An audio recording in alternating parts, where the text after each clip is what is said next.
तो देखो हम लोग लाइट्स इल्यूमिनेशन से रिलेटेड कुछ बेसिक टर्म्स देख रहे थे।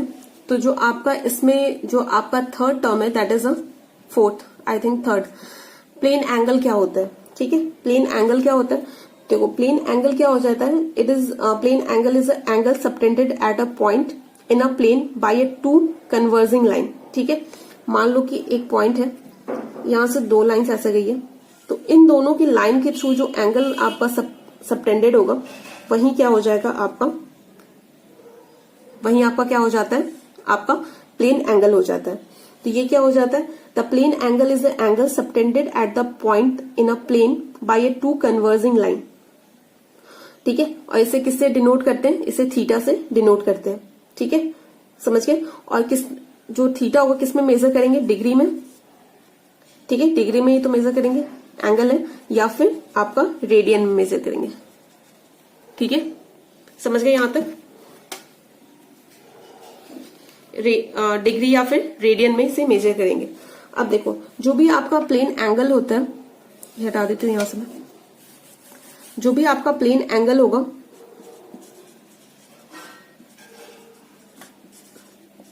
ये क्या होता है आपका, जैसे मैंने बताया था, ये आपका क्या है, आर्क है, ये आपका क्या है, रेडियस है, और ये आपका थीटा है। ठीक है, तो क्या हो जाता है, एंगल क्या हो जाता है, ये आपने पहले भी पढ़ा होगा, आर्क अपॉन रेडियस। ठीक है, तो जब भी आपको प्लेन एंगल निकालने को बोला जाए और आपको आर्क दे रखा है और रेडियस दे रखा है, तो आप क्या कर दोगे, प्लेन एंगल क्या हो जाएगा, आर्क अपॉन रेडियस। ये फॉर्मूला होता है आपके प्लेन एंगल का। ठीक है, यहां तक समझ में आ गया। तो देखो क्या होता है कि 1 रेडियन क्या होता है, 1 radian is defined as a angle subtended by a arc of a circle whose length by a arc of a circle whose length is equal to a radius of a circle। ठीक है, देखो इसका कहने का मतलब क्या है, देखो 1 रेडियन क्या हो जाएगा, ये क्या कर रहा है 1 रेडियन, तो यही तो इसी की तो वैल्यू जो आपने ये प्लेन एंगल निकाला है, यही तो आपका क्या है, रेडियन में मेजर करोगे या डिग्री में। तो पूछ रहा है कि 1 रेडियन कब होगा, तो ये बोल रहा है कि 1 रेडियन क्या कब हो जाएगा, 1 रेडियन आप कैसे डिफाइन करोगे, तो angle subtended by a arc of a circle. ठीक है, कोई भी एंगल जो आर्क ऑफ सर्कल से आपका बनता है, आर्क से बनता है, whose length by a arc of a circle किसके इक्वल होगा, आपके इस सर्कल के। मान लो कि जैसे हमने क्या बनाया था, ये पॉइंट ही तो बनाया था ऐसे करके, ये था, अगर मैं उसे पूरा कर देती हूँ तो आपका क्या बन जाएगा, एक जस्ट अ सेकेंड, मान लो आप ऐसा बना सकते हो, एक सर्कल बन गया, यहां पे कोई आपको दिख नहीं रहा होगा, एक सेकेंड,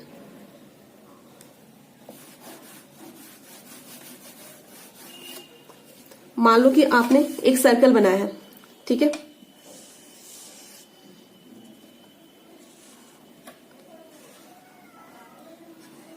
यही वाला पार्ट तो मैंने बोला था, ये वाला आपका क्या हो जाएगा, थीटा हो जाएगा।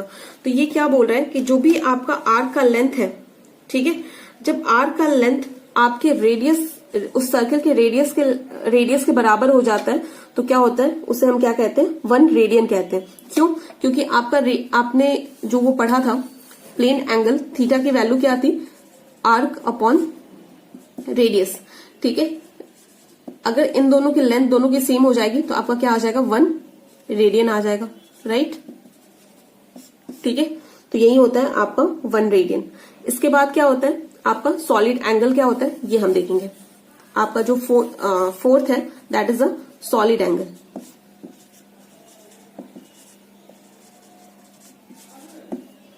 राइट, तो देखो सॉलिड एंगल क्या हो जाएगा, तो सॉलिड एंगल कैसे डिफाइन करते हैं, तो solid angle is the angle subtended at the point in a space by a area. ठीक है, ये क्या होगा, एक एंगल किसके थ्रू बनाएंगे हम, एरिया के थ्रू। ये क्या होगा, मतलब बनेगा, that is the angle enclosed in a volume formed by a numerous line lying on a surface meeting at the point। ठीक है, देखो कैसे होगा, मान लो कि आपका कोई ये सरफेस है, ठीक है, यहां से बहुत सारी लाइंस ऐसे से जाएगी, राइट, ये आपका एरिया है, तो क्या होगा, ये जो सारी लाइंस यहाँ पे क्या होगा, एक जगह पे मीट करेगी। ठीक है, इस पॉइंट, किसी पॉइंट पे मीट करेगी, तो उससे जो एंगल बनता है that is your solid angle.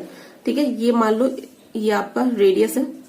ठीक है, उसे हम क्या कहते हैं, सॉलिड एंगल कहते हैं। सॉलिड एंगल क्या समझ गए क्या होता है, it is a angle subtended at a point in a space by a area that is enclose in a volume form by numerous line lying on the surface and meeting at the point. इसे कैसे denote करते हैं, इसे हम omega से denote करते हैं। तो देखो इसे डिनोट कैसे करते हैं, ओमेगा से। ठीक है, और जो इसे मेजर करते हैं उसे किससे कहते हैं, स्टेरेडियन में मेजर करते हैं।